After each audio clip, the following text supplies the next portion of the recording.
Бул турмушта толгон сонун сүйүүсү жок жарык болбойт үй ичи.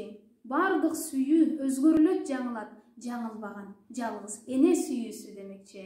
Бейиш эненин таманында деп улуу муундарыбыз айткандай, эне ар бир адам үчүн ыйык. Эненин ак сүтүн актоо баарыбыздын милдетибиз.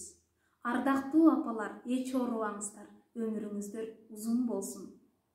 Бардык апаларды Жайыл районунун маданият бөлүмүнүн атынан энелер күнү менен куттуктайм.